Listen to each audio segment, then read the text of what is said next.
তিনি প্রীতিলতা হলে ছিলেন, সে কারণে আমরা আমাদের একটা টাইম ছিল, আমাদের একটু ছন্দপতন হয়েছে। তা নাহলে আমাদের উদ্দেশ্য ছিল যে কোনোভাবেই আপনাদের এর মধ্যে হলগুলোকে কমপ্লিট করে দেয়। আমাদের 3টি হল বাকি আছে, তো এই 3টি হল যে বাকি আছে, এই 3টি হলের মাননীয় যে রিটার্নিং অফিসার আছেন তাদের সাথে আমরা আলাপ করেছি। তাদের ক্ষেত্রে আমরা বলেছি যত তাড়াতাড়ি তারা আসবেন আমরা কাজটা শুরু করে দেবো দ্রুততার সাথে। সেক্ষেত্রে নামাজের বিরতি সবকিছু শেষ আনুমানিক 2টা থেকে ওই 3টা হলে ওনারা যদি এসে পড়ে আমরা কাজ শুরু করবো। আবার বলছি 3টা হলে। বাকি আমাদের যে কেন্দ্রীয় শিক্ষার্থী সংসদ আছে, আমাদের ইচ্ছা আছে 3টার মধ্যে আমরা কেন্দ্রীয় শিক্ষার্থী সংসদের সব মশার বিরুদ্ধে সুরক্ষা দিতে এলো বসুন্ধরা এক্সট্রিম অ্যারোসল। মশার বিরুদ্ধে এক্সট্রিম সুরক্ষা।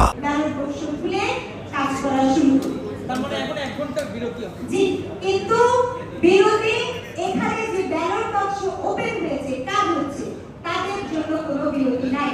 কারণ ব্যালট বাক্স ওপেন হওয়ার পরে সেক্ষেত্রে কোনো ধরনের বিরতি দেওয়ার সুযোগ নাই। তাই যে ব্যালট বাক্স খুলেছে সেই গণনা চলতে থাকবে। অন্যথায় আমরা 2টার আগে কোনো ধরনের কোনো নতুন ব্যালট বাক্স খুলব না। আপাতত নামাজ এবং খাবারের বিরতি।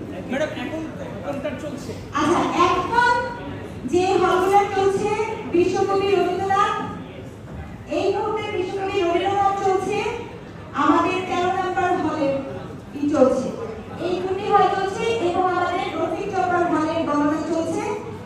নজরুল হল সম্ভবত তার কাজ শেষ করেছে। 21 নম্বর দুঃখিত 21 নম্বর হল চলছে। আরেকবার বলি, বিশ্বকবি রবীন্দ্রনাথ 21 নম্বর হল এবং 13 নম্বর মাইলের হলটি, এই 3টি হলের গণনা চলছে। আমাদের নজরুল হলের বক্তব্য নিয়ে আমি শুনেছি ওনারা ভোট গণনা শেষ করেছেন, আমি শুধু এটা রিসিভ করবো। তাহলে এই 3টি হলের গণনা চলবে, 3টি হলের বাকি থাকবে। 3টি হলের 2টো থেকে শুরু হয়ে যাবে, যেভাবে এই বেলায় আসবেন। আর আমরা আশা করছি কেন্দ্রীয় শিক্ষার্থী যে ব্যালট বাক্স আছে সেটি আনুমানিক 3টা থেকে আমরা শুরু করব। ম্যাডাম সেক্ষেত্রে কি 8 টেবিল বানাবে নাকি? আমরা অলরেডি টেবিল বানিয়ে দিয়েছি। আমাদের অলরেডি 7টি টেবিলের ব্যবস্থা করা হয়েছে। 7টি টেবিল হলে সেভাবে 3 7টা 21টি করা হবে। ম্যাডাম আরেকবার বলবেন? 3টা হল বাকি আছে। তারামন বিবি, তাজউদ্দিন